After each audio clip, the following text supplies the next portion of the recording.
Now, Kenya Festival aside, as Fireboy DML was in the country, of course, we couldn't just let him leave without getting to hear some words from him. You want to know who he's planning to collaborate with from the 254? Let's listen in. Well, I don't have a favorite, but I do listen to Kenya music. I listen to Bensoul and Viri, Sauti Soul. Very familiar with the music, and yeah, I think there should have been a collaboration with Sauti Soul at some point, but yeah, it's still in the works. At the time, I was working on my second studio album. The first one was already out, and COVID kind of slowed things down. I couldn't go on tour, so I think it gave people more time to, really listen to the album and soak it in, and that's when the songs started popping.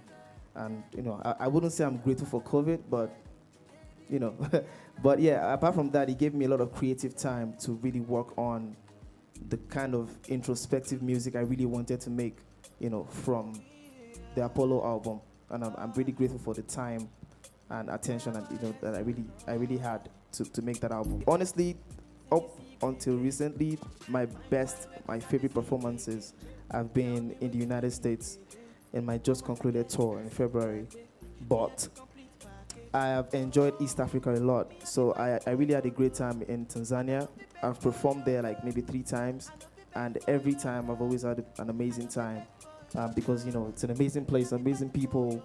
The environment is so beautiful, and you just gave me a taste of what I would experience in Kenya, and that's one of the reasons why I was looking forward to coming here. First off, I would like to say drink responsibly. I wouldn't I wouldn't advocate for that, but I was stressed out from a trip. I just had a few drinks. I was tipsy. I was in a very jovial, nonchalant mood, and my normal style of writing is I like to take time. Even when the melodies come to my head first, I always like to take time with the lyrics and write it out and arrange everything. But I was bossed. I was in a mood. I was like, you know what? Let me just try something I've never done before, and I just got into both. The beat was very easy to just jump on.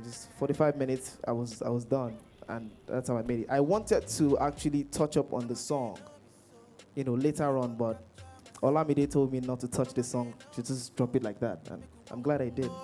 About the collaboration with Ed Sheeran, as I've said, I've always talked about it at interviews. It's something that happened very naturally. It was organic. He loved the song, reached out, and he made a fire verse. And it was more than a collaboration. It was like a bridge that we built, for African music, to just cross over to that international scene, and I'm glad it all became a success. It's not just about Afrobeat. Afrobeat is just a genre. Africans make different kinds of music. I'm sure that Kenyan artists you guys have a certain genre of music that is not Afrobeat per se. So that it's African music. So when an African act is making waves and breaking boundaries, it's taking the whole continent with him or her, and that's what the beauty of African music is.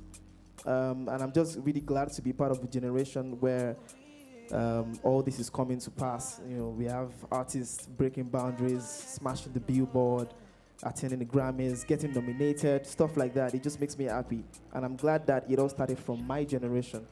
And what we are working on is to make it easier for the generation after us, like the ones before us made it easier for us. Just pass on the legacy and make it easier for the ones coming after us. And we just keep working. It's beautiful because literally in what I do, you don't have to do too much. All you have to do is make music, promote your culture, and you're taking everyone along with you. I would like to focus more on what it means for Afrobeats. That's what. When I heard the news that Ed Sheeran was going to be on my song, I was really happy for like maybe 10-15 minutes for myself. Like, whoa, I get to be on the song with this man. But then the joy it overflowed when I realized that it would mean more for Afrobeats. I kept telling myself that this is huge. I knew what the song, because the song was already a success, even before the collaboration happened. So it's about gaining momentum, building a bridge. Now there's a bridge between African music and the so-called international scene. It's not so far off. It's just a matter of collaboration. here and there, and that's what we're doing.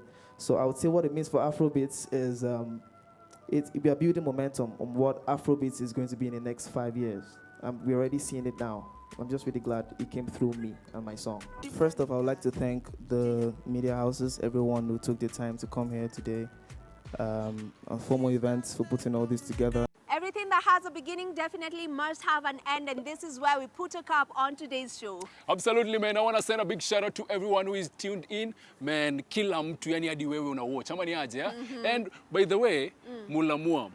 Anybody who can reach out to Mulamua manze, talk to him manze. This guy has been going through a lot, and it seems like I could move on. Yeah, and I feel like we've really talked about, we are guilty over here because we've been talking about him so much, but I feel like it's too much on him. So to Achaneni na Mulamwa, the friends of Mulamwa, please reach out to him and just make sure the boy or the guy is okay. Absolutely. Now remember, you can get to talk to us on our personal handles, that is Vivian Degwa and Jack Mula across all platforms. Ama utuzungumzie kwenye KBC Channel 1. My name is Jack Mula, the party daddy, aka your girlfriend. Go my number. And I go by the name of Miss V, and you know what they say, if you did not see it on Grapevine, then it most probably never happened. Adios.